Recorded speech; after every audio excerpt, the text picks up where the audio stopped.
بسم اللہ الرحمن الرحیم۔ السلام علیکم بچوں، امید ہے اللہ تعالیٰ کے فضل و کرم سے آپ بالکل خیریت سے ہوں گے۔ جی بیٹا، کل ہم نے اردو گرامر کا حصہ قواعد شروع کیا تھا اور اس میں ہم نے کل پڑھا تھا کلمہ اور اس کی اقسام۔ کلمے کی اقسام بیٹا ہم نے پڑھی تھی اسم، فعل اور حرف۔ اب کلمہ کی جو پہلی قسم ہے اسم، ہم اس کی آگے اقسام پڑھیں گے۔ آج ہم اسم کی اقسام بناوٹ کے لحاظ سے پڑھیں گے۔ اس کے علاوہ اسم کی اقسام معنی کے لحاظ سے بھی ہیں، اور اسم کی اقسام معنی کے لحاظ سے ہیں اسم معرفہ اور نکرہ۔ یعنی معنی کے لحاظ سے اسم کی 2 اقسام ہیں اور بناوٹ کے لحاظ سے اسم کی 3 اقسام ہیں۔ اب کون کون سی اقسام ہیں اسم کی بناوٹ کے لحاظ سے؟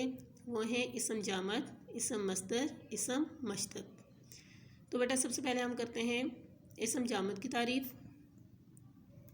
اسم جامد وہ کلمہ ہے جو نہ تو خود کسی اور کلمے سے بنا ہو اور نہ اس سے کوئی اور کلمہ بن سکے، مثلا لکڑی، لوہا، بلی، پتھر، چٹان وغیرہ۔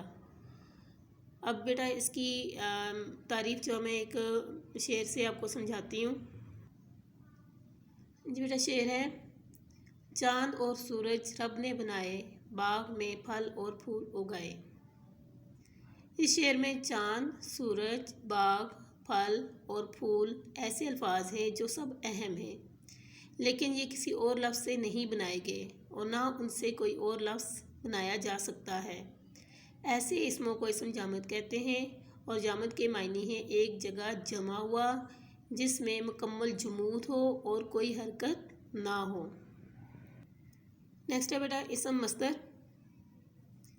اسم مصدر وہ کلمہ ہے جو خود تو کسی اور کلمہ سے نہ بنا ہو، لیکن مقررہ قاعدوں کے مطابق یعنی اصولوں کے مطابق اس سے اور اسم اور فعل بنائے جا سکے۔ یعنی جو خود تو کسی کلمہ سے نہ بنا ہو لیکن اس سے مزید ہم اسم اور فعل بنا سکتے ہیں، اسم مصدر کہلاتا ہے۔ مثلا نانا، چنا، گنا وغیرہ۔ اس میں بیٹا ایک اہم پوائنٹ یہ ہے کہ اسم مصدر کے آخر میں نا آتا ہے، یعنی نون الف نا آتا ہے، لیکن اس میں زمانہ یا وقت متعین نہیں ہوتا۔ مطلب یہ کہ اس میں کسی زمانے کا ذکر نہیں ہوتا اور نہ ہی کسی وقت کا ذکر ہوتا ہے کہ یہ کام کب کیا گیا۔ اس سے کوئی نہ کوئی کام ظاہر ہوتا ہے۔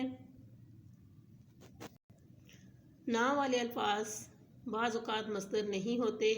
مثلا ہم نے ابھی مثال میں دیکھا نانا، نانا کے آخر میں نون الف نا آتا ہے، یہ مصدر کی شرط تو پوری کرتا ہے لیکن یہ کوئی کام نہیں ہے، اس لیے یہ مصدر نہیں۔ اسی طرح چنا اور گنا، اس کے آخر میں بھی نا تو آ رہا ہے لیکن یہ کسی کام کے کرنے یا ہونے کو ظاہر نہیں کر رہے، اس لیے اس کو ہم مصدر کی مثال تصور نہیں کریں گے۔ اسی طرح پڑھنا لفظ ہے، یہ کیا ہے؟ پڑھنا ایک کام ہے لیکن اس میں وقت کا تعین نہیں ہے۔ ہم نے پہلے پڑھا تھا کہ اس میں وقت اور زمانے کا تعین نہیں ہوتا یہ کام ہے لیکن اس میں وقت اور زمانہ نہیں بتایا جاتا کہ یہ کام کب کیا گیا اور کس زمانے میں کیا گیا، تو چنانچہ یہ مصدر ہوگا۔ اسم مصدر کی مثال خود کسی اسم سے نہیں بنا یہ لکھنا لفظ، لیکن اس سے ہم مزید اسم بنا سکتے ہیں۔ اب لکھنا کیا ہے؟ اس سے ہم مقررہ قاعدوں کے مطابق مزید الفاظ جو بنا سکتے ہیں، جیسے لکھنا سے ہم لکھائی لفظ استعمال کرتے ہیں، لکھنا سے لکھائی، اس لیے اس کو ہم کیا کہیں گے؟ مصدر کہیں گے، کیونکہ یہ لفظ لکھائی جو کس سے نکلا ہے؟ لکھنا سے۔ اسی طرح لفظ کھیلنا ہے جو خود کسی اسم سے نہیں بنا لیکن اس سے مزید اسم بنائے جا سکتے ہیں، جیسے کھیل، اس لیے کھیلنا بھی کیا ہوگا؟ اسم مصدر۔ نیکسٹ ہے بیٹا اس کی اسم کی بناوٹ کے لحاظ سے اقسام میں نمبر 3 ہے اسم مشتق۔ وہ کلمہ جو خود تو کسی مصدر سے بنا ہوا ہو لیکن اس سے مزید کوئی کلمہ نہ بن سکے، یعنی یہ خود کسی مصدر سے بنا ہوتا ہے لیکن اس سے مزید کوئی اور کلمہ نہیں بن سکتا۔ مثلا اٹھنا سے اٹھنے والا، پڑھنا سے پڑھنے والا، پڑھا ہوا، پڑھائی، لکھنا سے لکھنے والا، لکھائی، لکھا ہوا وغیرہ۔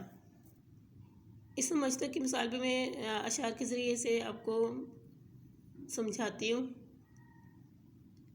شعر ہے: سبھی کچھ خدا کا بنایا ہوا ہے، یہ گلشن اسی کا لگایا ہوا ہے، وہ نبیوں میں رحمت لقب پانے والا، مرادیں غریبوں کی بھر لانے والا۔ ان اشعار میں دیکھیں تو بنایا ہوا، لگایا ہوا، پانے والا، لانے والا، یہ ایسے الفاظ ہیں جو خود تو بنانا، لگانا، پانا اور لانا سے بنائے گئے ہیں، لیکن ان سے آگے اور کوئی لفظ نہیں بن سکتا۔ بنانا، لگانا، پانا اور لانا کچھ کاموں کے نام ہیں، یعنی کوئی کام کیے گئے ہیں اس میں۔ ایسا کلمہ جو خود تو کسی اور کلمے سے بنا ہوا ہو لیکن اس سے آگے اور کوئی لفظ نہ بن سکے، اسم مشتق کہلاتا ہے۔ مشتق کے معنی ہیں کسی اور لفظ سے نکلا ہوا۔ جی بیٹا، آج ہم نے اسم کی اقسام بناوٹ کے لحاظ سے پڑھی ہیں، اسم جامد، اسم مصدر، اسم مشتق۔ امید ہے آپ کو سمجھ آ گیا ہوگا۔ یہ بیٹا لیسن آپ نے اچھی طریقے سے یاد کرنا ہے۔ اللہ حافظ۔